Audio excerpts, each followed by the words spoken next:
Class, how you doing? Hope everybody had a good weekend.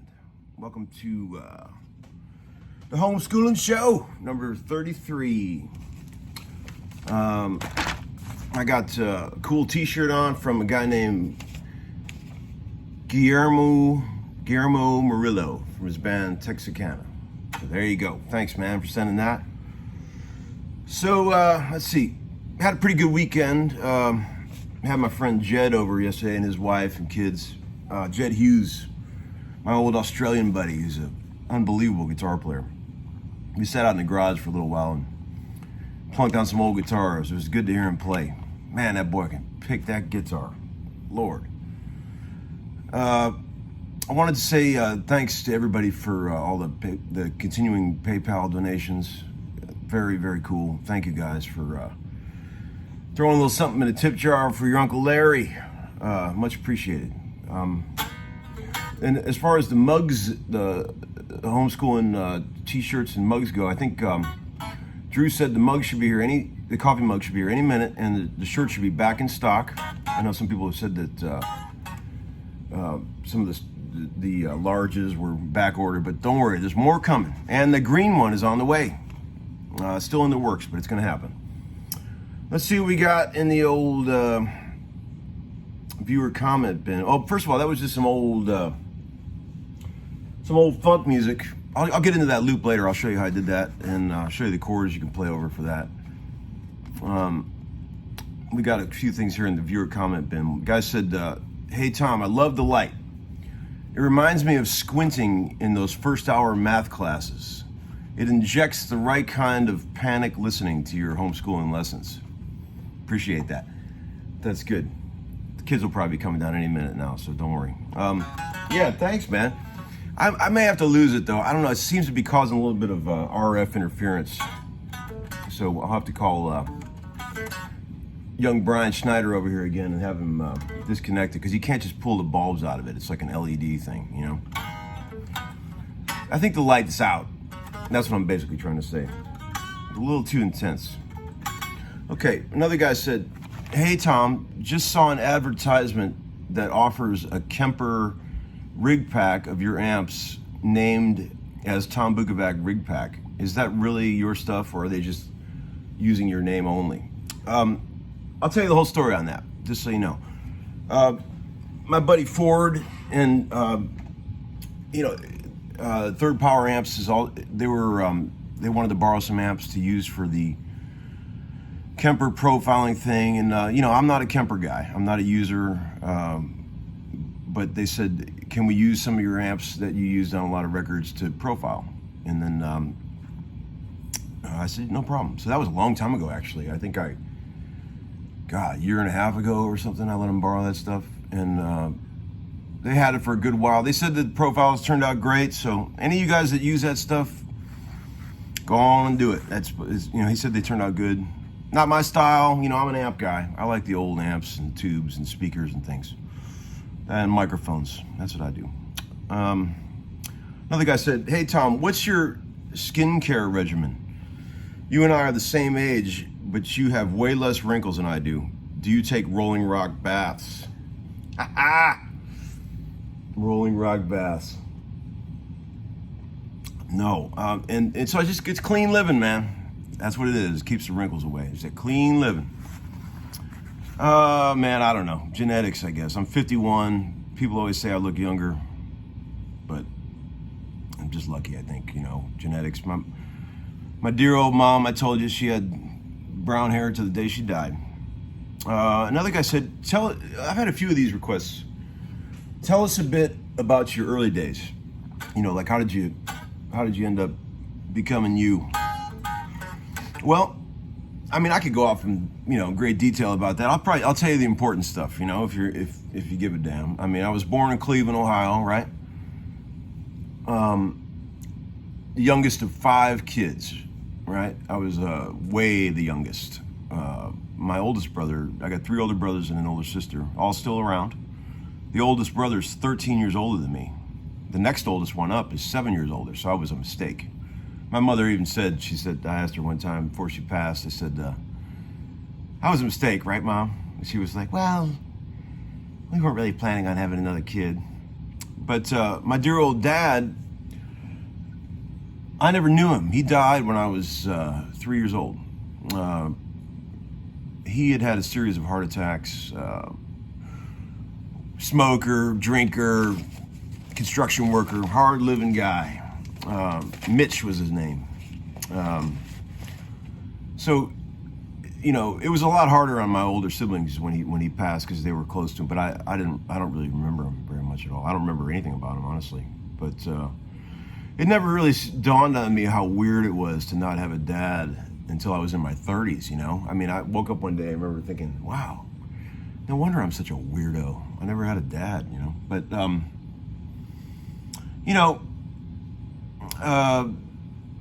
it's been a lot of the things that a dad teaches a kid I never learned. I can't swim. I can't I'm not really good at working with tools. I can't ski, roller skate. I can't do a lot of stuff like that. But it's all right. I can play guitar. And that's why my wife always says that guitar was the perfect escape for your sort of childhood. My mom what happened was my dad owned he bought a little neighborhood bar. See, in Cleveland, there's like a tavern on every corner. These little shot and beer joints, that there's just hundreds of them, and only regulars, right? My dad owned this place called the Surfside Lounge. That was this little shot and beer joint, grubby little place. I grew up in that bar basically because when he died, my mom had to take that bar over and use it as an income stream for us 5 kids. Man, it was rough, but she did it. And I grew up playing in that bar. I was playing in there by the time I was like 12 years old, 13 years old, because I was pretty wicked with the Skinner and the Allman Brothers and all that stuff when I was a young lad. They used to call me the Boy Wonder. That was my nickname. Playing in that bar and all the surrounding neighborhood bars, Fridays and Saturday nights till 2:30 in the morning at age 12 and 13 with no adult supervision. If you can imagine that. Thus lifelong, booze thing, which I've had my whole life. But anyway, yeah, it was a good experience. You know, I was playing with way older guys. I was in those early bands. It was always a three-piece, right? So I was the only guy. It was just me, bass player and drummer, and a singer, but he didn't play anything. But I had to learn how to play solos and not let the whole rhythm, the bottom of the track, fall out, right? I remember thinking about that at a very young age. I was like, man, I hate it when I go up high and all the rhythm goes away. So I figured out ways to do, to play solos where you could keep the body, the rhythm going, multi-note solos. And you don't want to get up in the Neil Schon range up here too much when you're just in a trio, I call that the Neil Schon range. He's always up there. And then, so fast forward a bit till I was 24. I knew I had some talent, and I'd been playing in all these cover bands in Cleveland, and I always felt like I was the only guy listening to the other players in those bands. I didn't think anybody was listening to me, but I knew I was listening to all the other guys, and I thought maybe I have something special, a natural gift for music. So I moved to Nashville, didn't know anybody except for two guys down here. Went around to see a bunch of bands when I first got here, and would always stick around after the show and try to talk to anybody that played. And people are real nice down here in Nashville. They're very friendly and sweet people. And I remember just asking, does anybody know a guy looking for audition or any auditions for anybody looking for a guitar player? I had a little resume cassette tape that I made, which is pitiful because tapes don't mean anything, back in those days. Word of mouth is the only thing that works around here. If somebody sees you play and they go, saw a guy that was pretty cool, you should call him. That's the only way that anybody gets, still to this day, gets a gig around here. So there was that, and I got a couple auditions. I remember some traveling country road bands, and one thing led to another, and gigs got a little better and better. I figured out how to play the kind of music that you need to play around here, which is very different than what I grew up playing, I was playing oldies and rock and roll covers and stuff when I was a kid, right? So, and then the studio thing started happening around the late 90s, just started with some demos and pretty rough stuff in the early days, just getting my, just figuring out how to do all this stuff, because there's the learning curve of being a session guy. It's just unbelievable. There's so much to know. I mean, it's endless. I mean, I don't even know how anybody ever learns it all. I don't know how I ever learned it all. But so then right around 2000, the last road gig I had was John Fogerty. And I remember thinking, I need to quit this road business and just be a full-time session guy. I remember thinking that. So one night I decided to make that choice. And I'm glad I did, because I'm not much of a road guy, as I've mentioned in previous volumes. It doesn't suit me well. I'm not really great I'm not a great traveler. Some people are really great travelers, and I'm more of a home guy. I like to cook on the grill and play with the kids, and I'm a homebody. So there you go. And then I think that's about it. All you need to know about my life. Married sweet Sarah in 2010. We had Marshall, our first kid, right around 2013, I reckon. And, so there you go. All right, lads. So here's that loop thing. It's two parts. I got a keyboard right here. I did a little Rhodes thing, and I put a little old P bass on there. Here you go.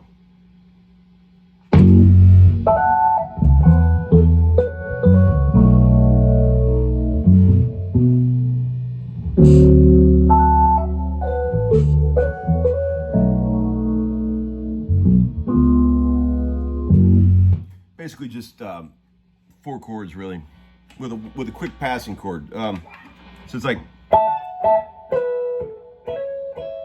F sharp minor starts off B7, D7, back to B7, quick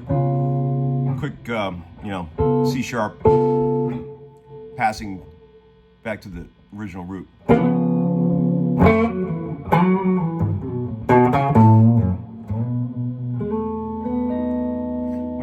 this flat 6 dominant 7 chord. I figured out this cool lick you can do.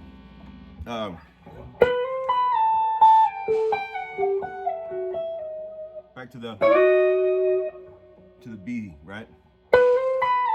Over this chord. You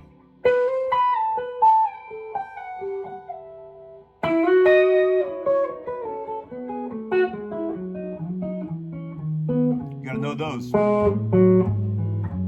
Working your 6 all the way down. We're gonna talk about in some previous episodes.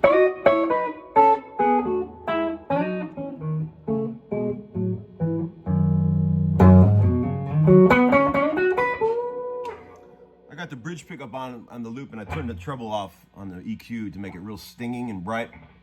Old funk thing.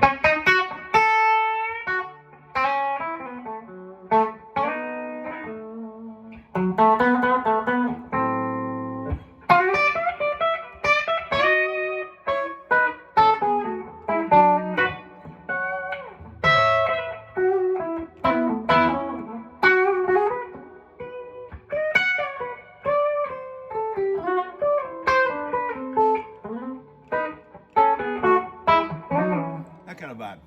Okay, lads and lasses, I'll see you soon, okay? Thanks for tuning in. Bye-bye.